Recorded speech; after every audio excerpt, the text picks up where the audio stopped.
আসসালামু আলাইকুম। আশা করি আপনারা সকলে ভালো আছেন। আজকে যে বিষয়ের উপরে আলোচনা করব সেটা হলো হার্নিয়া রোগটা কি এবং হার্নিয়া রোগটা কেন হয়, কি কি কারণে শরীরে দেখা যায় এবং এটা নারী এবং পুরুষের যে কেউ হতে পারে, ছোট এবং বড় সকল বয়সের লোকেরই হতে পারে। তাহলে হার্নিয়া রোগটা কেন হয়, কি কি কারণে হয় এবং এটা প্রাথমিক চিকিৎসাটা কি, এবং যদি এটা কারো বডিতে দেখা দেয় তাহলে এই প্রাথমিক চিকিৎসাটা গ্রহণ করলেই আর ওই ব্যক্তির অপারেশন পর্যন্ত যাওয়া লাগে না। কিন্তু আমাদের অনেকের মধ্যে অলসতা আছে, যেই অলসতার কারণে একটা সময় মেডিকেলে পর্যন্ত যাওয়া লাগে, হাজার হাজার টাকা খরচ করা লাগে এবং অপারেশন করা লাগে। তাই আজকে আমরা সকলে গুরুত্ব সহকারে ভিডিওটি দেখব। অত্যন্ত গুরুত্বপূর্ণ একটি ভিডিও আপনাদেরকে উপহার দিচ্ছি যে হার্নিয়া রোগ কেন হয়, কি কি কারণে হয়, এটা আগে ক্লিয়ার হয়। প্রথম নাম্বার হলো নাম্বার 1, মানব দেহের যদি রোগ প্রতিরোধ ক্ষমতা কমে যায়, এটা আমরা প্রথম ক্লিয়ার হলাম। এবং রোগ প্রতিরোধ ক্ষমতা কোনো ঔষধ ছাড়া কিভাবে পর্যাপ্ত পরিমাণ বডিতে তৈরি করা যায় ন্যাচারালভাবে, এই বিষয়টা আজকে ক্লিয়ার করে দেবে ইনশাআল্লাহ। তাহলে যাই হোক, প্রথম কি বলতেছিলাম, রোগ প্রতিরোধ ক্ষমতা কমে যাওয়ার কারণে এই হার্নিয়া রোগটা দেখা দেয় এবং অগণিত রোগের বাসা বাঁধে নারী এবং পুরুষের দেহের ভিতরে। 2 নম্বরে হলো যে শারীরিকভাবে কিছু বিষয়বস্তু আছে যেইগুলো যদি পরিপূর্ণ থাকে অত সময় পর্যন্ত কারো বডিতে হার্নিয়া রোগটা দেখা দেবে না। আর যেই বিষয়বস্তুগুলো ঠিকমতো না থাকবে, মাইনাস হয়ে যাবে, তখনই এই হার্নিয়া রোগটা দেখা দেবে, প্লাস বিভিন্ন রোগের আশঙ্কা তার বডিতে বেড়ে যাবে। সেটা কি? যেমন আমিষ, fibre, calcium, folic acid, iron, vitamin A, vitamin বি2, ভিটামিন বি6, ভিটামিন ই, ফসফরাস, নিয়াসিন, বি3। এই যে বিষয়গুলো বললাম, এই বিষয়বস্তুগুলো যত সময় পর্যন্ত মানব দেহে ঠিক থাকবে অত সময় পর্যন্ত হার্নিয়া রোগটা হবে না ইনশাআল্লাহ। কিন্তু যখনই এটা মাইনাস হয়ে যায় তখনই তার শরীরের মধ্যে এই রোগটা দেখা যায়। তাহলে এটার সিমটমটা কি এবং এটা প্রাথমিক অবস্থাতে কি রূপ ধারণ করে? অনেক নারী এবং পুরুষ আছে তার নাভি ফুলে যায়, আছে। আবার অনেকে আছে মাংসপেশি ফুলে যাচ্ছে, অথবা কারো বডির কোনো জায়গায় ঝুলে পড়তেছে, গোশ বাড়ি ঝুলে পড়তেছে। তাহলে এটা কেন? অনেক সময় আছে অনেক ব্যক্তি কোনো আঘাত পেয়েছে কোনো জায়গায়, যেই জায়গা পাওয়ার কারণে ওই জায়গা এই যে মার্সেলটা, মাংসপেশিটা লুজ ফিটিং এবং রক্তটা লুজ, যার ধরুন এই জায়গাটা হার্নিয়া বসবাস করার একটা সুযোগ পায়, তখন ওই জায়গা ওই গোশটা ঝুলে পড়ে বা ফুলে পড়ে অথবা বেড়ে যায়। আবার অনেক মানুষের আছে যে পেটের সাইডে বিভিন্ন জায়গায় বা কুকসির এই জায়গা ফুলে যায়, নারী অথবা পুরুষ। এটা ফুলে যে 1 দিন বা 2 দিন থাকে, আবার কারো 2 ঘন্টা থাকে, পরে আবার সমান হয়ে যায়। তা মনে করো যে এটা হয়েছে, এখন আবার সমান হয়ে গেছে, এটা কোনো বিষয় না। মনে রাখবেন, এটা হলো আপনাকে প্রাথমিক একটা সিগনাল। আর এই সিগনালে যদি আপনি ঠিক হয়ে যান তাহলে আর কোনো অসুবিধা নাই, আপনার অপারেশন পর্যন্ত যাওয়া লাগবে না। আর প্রাথমিক সিগনালে যদি আপনি ঠিক না হন আর এটাকে যদি আপনি নির্মূল না করেন তাহলে কিন্তু একটা সময় অপারেশন করা লাগে। এটা অনেকেই জানে যে হার্নিয়ার জন্য হাজার হাজার টাকা খরচ করে এবং অপারেশনবিহীন তার এটা ঠিক হয় না। তাহলে আজকে এই জন্যই বলছি যে অত্যন্ত গুরুত্বপূর্ণ একটি ভিডিও আপনাদেরকে উপহার দিচ্ছি, যে প্রাথমিক অবস্থায় ধরা খাওয়ার সাথে সাথেই আপনারা যদি ঘরোয়া চিকিৎসাগুলো করেন তাহলে আর হার্নিয়ার হওয়ার কোনো ভয় থাকবে না। তাহলে প্রথম যেটা বলতেছিলাম যে শরীরের রোগ প্রতিরোধ ক্ষমতা কমে গেলে এই রোগটা দেখা দেয়। তাহলে এখন রোগ প্রতিরোধ ক্ষমতাটা বডিতে পর্যাপ্ত তৈরি হয় কোন জিনিসে, এইটা আগে জানতে হবে। তার মধ্যে হলো পৃথিবীর মধ্যে 2টা জিনিস আছে যেটা ঔষধ ছাড়া, পৃথিবীর কোনো ঔষধ এত দ্রুত মানব দেহে রোগ প্রতিরোধ ক্ষমতা তৈরি করে এরকম কোনো গবেষণায় পাওয়া যায় নাই। যেই 2টা জিনিসের মধ্যে রোগ প্রতিরোধ ক্ষমতা তৈরি করার পর্যাপ্ত পরিমাণ পাওয়া রয়েছে সেটা হলো 1 নম্বর হলো কালো জিরা, 2 নম্বর হলো মধু। যদি কোনো ব্যক্তি সকালবেলা 1/2 চামচ কালো জিরা আর 2 চামচ মধু রাত্রবেলা আধা চামচ কালো জিরা 2 চামচ মধু দিয়া চকলেটের মধ্যে চুষে খেয়ে তারপরে যদি পানি খায়, ওই ব্যক্তির রোগ প্রতিরোধ ক্ষমতা পর্যাপ্ত পরিমাণ বেড়ে যাবে এবং তার এই হার্নিয়ার সমস্যাটা দেখা দেবে না এবং অন্য রোগও তার বডিতে বাসা বাঁধতে পারবে না। মনে রাখবেন, রোগ প্রতিরোধ ক্ষমতা সকল রোগের পাসিল স্বরূপ, বেড়া স্বরূপ, ওকে বডির মধ্যে ঢুকতে দেয় না।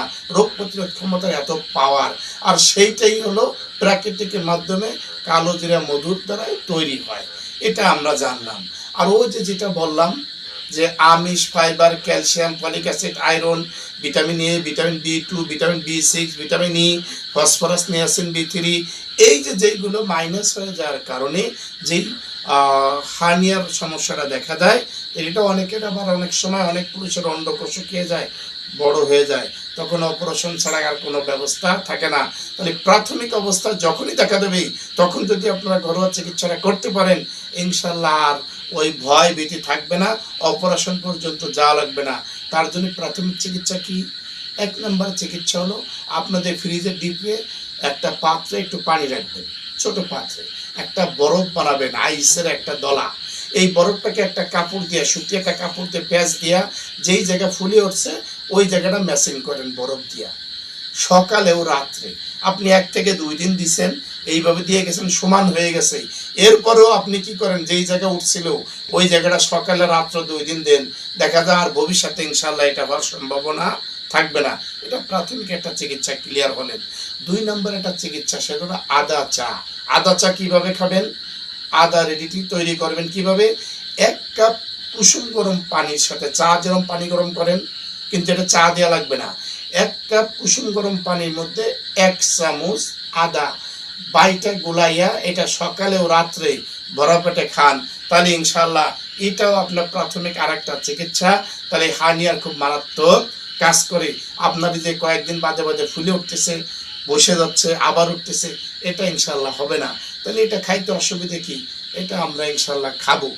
আরেকটা বিষয় হলো, এটার জন্য যেটা আপনাদেরকে বলবো, খুব মনোযোগ সহকারে শুনবেন, যাদের এই সমস্যাগুলো হচ্ছে তারা যদি এই কন্টিনিউ যদি এই প্রসেসিংটা আপনারা পালন করতে পারেন, সেটা কি বলছি, যে কালো জিরা এবং মধু, এটা যদি আপনারা কন্টিনিউ খেয়ে যান ইনশাল্লাহ, তাহলে আপনার দেখবেন যে ওই যে 2-1 দিন বাদে উঠছে, আর কখনো উঠবে না।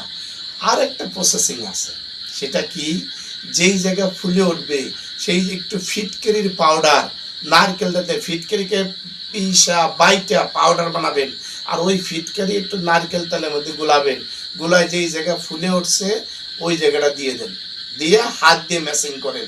যেই জায়গা আছে ফিটকারিটা গুলাই পাউডার করছেন, নারকেল তেল দিয়ে গুলাইছেন, গুলাইয়ে ওটা সকালে ও রাত্রে আপনি যেই জায়গা ধরেন নাভি ফুলে উঠছে, নাভির দিয়া এইভাবে একটু ম্যাসিং করেন। আপনার এই সাইডে ফুলে উঠছে, একটু ম্যাসিং করে দেন, দেখবেন যে ইনশাল্লাহ এটা চলে আসছে। আর ওই কালো জিরার মধুটা কন্টিনিউ খান, আল্লাহর রহমতে দেখবেন যে হার্নিয়ার এই সমস্যাটা ঘরোয়া চিকিৎসাতে ইনশাল্লাহ নির্মূল হয়ে যাবে, আর এই সমস্যাটা থাকবে না। এই জন্য এটা আমরা বললাম যে যদি আমরা প্রাথমিক অবস্থায় গুরুত্ব দেই আর এই জিনিসগুলো যদি আমরা পালন করি, তাহলে অবশ্যই তাহলে দেখবেন যে আর ভবিষ্যতে আপনার বডিতে দেখা দেবে না। কিন্তু আমরা কি করি, যখন একটা সময় অনেক বাড়ি যায়, রোগে আক্রান্ত হয়ে যায়, তখন আমরা মেডিকেলে যাই, হাজার হাজার টাকা টেস্টের জন্য টাকা দেই, পরে একটা সময় অপারেশন ছাড়া আর কোনো উপায় থাকে না।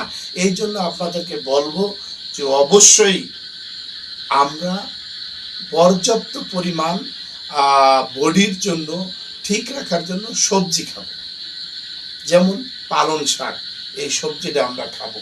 পাতাকপি, এর আরেকটা নাম হলো বাঁধাকপি, সেটা পাতাকপি বলে চেনেন আর বাঁধাকপি বলে চেনেন, এটা খান। পালং শাক এটা খান, লাল শাক এটা খান। এই জাতীয় সবজিগুলো আমরা অবশ্যই, কুমড় শাক, লাউ শাক, এইগুলো খাদ্য তালিকার মধ্যে রাখবো। তাহলে ওই যে বলছিলাম যে আমিষ, fibre, calcium, folic acid, iron, vitamin A, vitamin B2, vitamin B6, vitamin E, phosphorus, niacin, B3, এই সবজির মধ্যে এইগুলো সব আছে। যেমন বলা হয়েছে পালং শাকের মধ্যে পর্যাপ্ত পরিমাণ আয়রন আছে, আপনি এগুলো পাবেন। এবং লাউ শাক কুমড় শাকের মধ্যে যা যা বলছি এইগুলো আছে। তাহলে আপনি যদি এইগুলো যদি খেতে পারেন তাহলে আর কখনোই ওই শরীরের মূল উপাদান যেইগুলি আছে ওইগুলো মাইনাস হবে না, আর এই হার্নিয়া রোগটা দেখা দেবে না। তাহলে ঘরোয়াভাবেও এরকম বড় বড় রোগ থেকে বাঁচার উপায় আছে।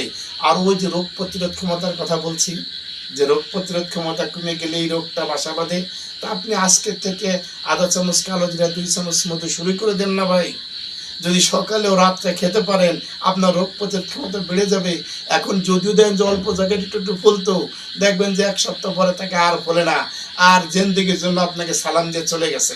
তো ওইটা যদি বাসাই না ভাবতে পারে তাহলে আপনার আর অপারেশন হবে কোত্থেকে ইনশাআল্লাহ, আর মেডিকেলের ট্রলিতে ওঠা লাগবে না।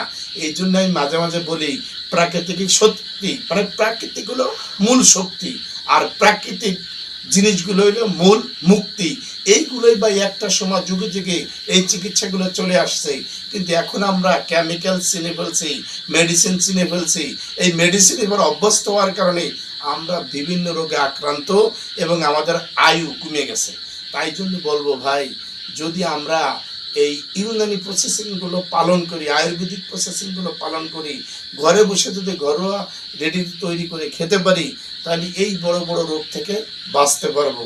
ধন্যবাদ। আমি যে বিষয়ের উপরে আজকে আপনাদেরকে তথ্য দিতে চেয়েছিলাম, আশা করি তথ্য দিতে সক্ষম হয়েছি। এবং আপনারা যারা আমার নতুন ভাই বোনেরা আছেন তিনটা ভিডিওটা দেখে সাবস্ক্রাইব করে দেবেন এবং লাইক করে দেবেন, শেয়ার দিয়ে দেবেন। এবং যিনরা পুরাতন ভাইরা আছেন তিনরা তো লাইক দেন এবং শেয়ার করে দেন, তেনাদের জন্য ধন্যবাদ।